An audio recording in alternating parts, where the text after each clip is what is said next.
Hey guys, Chris here. I want to do a video today talking about alcohol, why it's important to remove alcohol from your diet, your life, especially if you're on a spiritual path, if you're on the semen retention journey, as we talked about.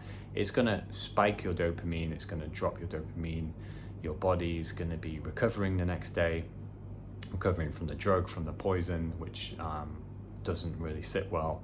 And it allows your consciousness to get to a certain point. And for most people, as at some point in your life you probably drank alcohol, or maybe you've never drank it, or you did drink it for a bit, but most people are going to be drinking it for a certain amount of time, and you get a bit of a high, and you can the mundane things, as I found maybe 2-3 years ago when I was last had like a drink, become more interesting. Talking about old jobs, or like for me, talking about, say, a job I was at the time, talking about movies, talking about football, sports, and news, politics, and just general chit chat.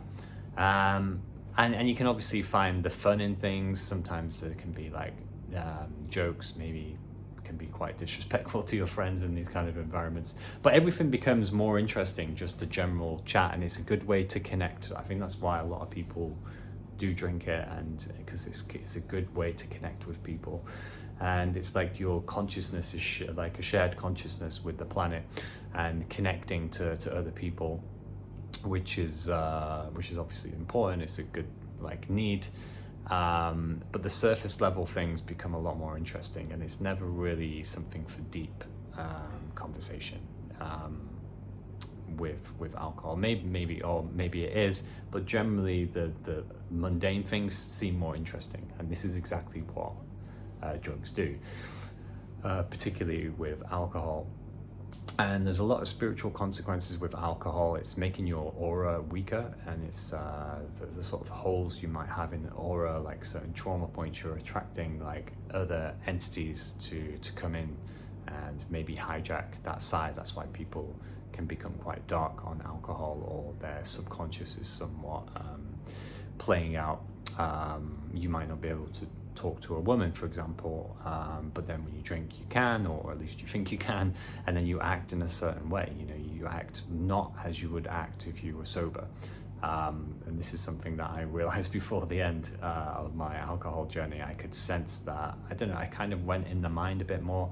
There's less soul energy there, there's less of a strong aura, so it weakens the aura. And there's been a lot of research that I've found online, and this validates that.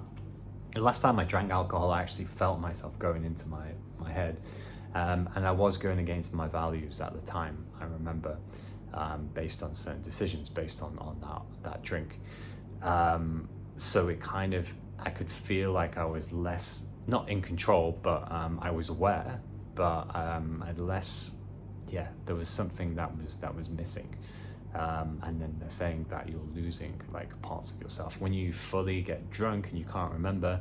It's like the soul has somewhat left your body, and that sounds quite scary, and it is. You wake up the next day and you're like, oh, I didn't know what I did just there. And it's kind of, in movies and your friends you joke, but if you're like me, when you can't remember what you did the last day, it's very scary actually, because you generally don't know what happened.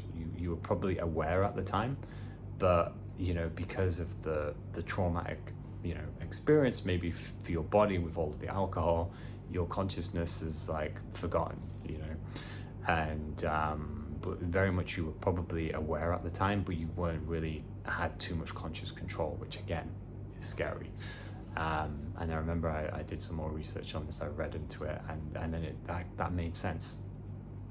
Particularly when you don't scare, is that you feel the next day, you feel guilty, you feel like, wow, oh my god, like what happened, I'm not going to drink that much again. And then when you're being sick, it's like, I'm not going to do this again.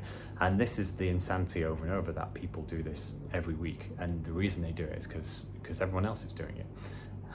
So these are just some of the reasons why it's important to remove alcohol.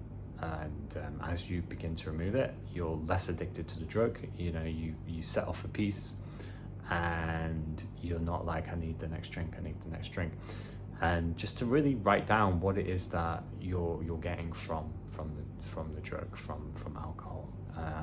The sooner you can sort of just drink a non-alcoholic drink, and you will become less drawn to pubs and bars and these kind of environments. You know, the energy is normally quite dark, the music, you know, all goes together, you know, in a nightclub. Like, I couldn't be in there sober, probably couldn't be in there with alcohol these days, but you know, people looking for one night stands, you know, it's this kind of energy, just your desires, everything is like going to the full level, you're going full out.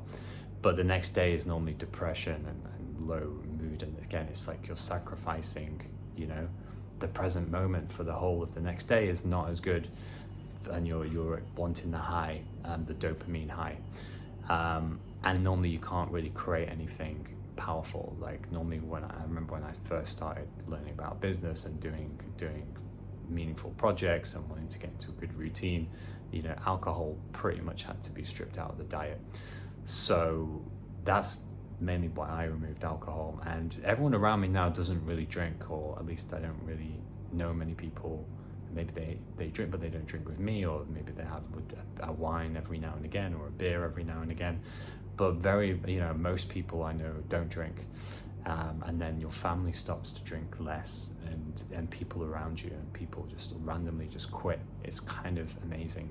But then when I sometimes go out, sometimes I see people drinking, and I was speaking to someone about this the other day. It is kind of hard sometimes to then just see people out and partying, but then you're like, nah, it's not for me. And once you can get past that, which I kind of have now, but I know it was difficult for a while, and you just need to figure out and really know, like, okay, I'm important, you know, want to be up early, I've got a lot of things to focus on. I kind of like just a quick meal with my friend, you know, and do this and do that, and you can just focus on doing some other things. But depending on where you are in the world, like I always found in London, it was a massive thing. But the more you go to other places, you realize, like, okay, you know, maybe this is just a city thing. But yeah, I hope you enjoyed that video with alcohol, and if you're still drinking and you want to stop, you know, just look to, yeah, drink less and less. And yeah, I mean, the only best way is just to cut it out and challenge yourself and go a few months. That's how I think you cut out most things. Not coming down to, you know, cutting it a beer at a time, or non-alcoholic here and there, and you know, it's just, I think just go straight for it and remove it, and you probably won't want to introduce it again, especially if you go a longer time. And yeah, hope you enjoyed this video, and I'll see you on the next one.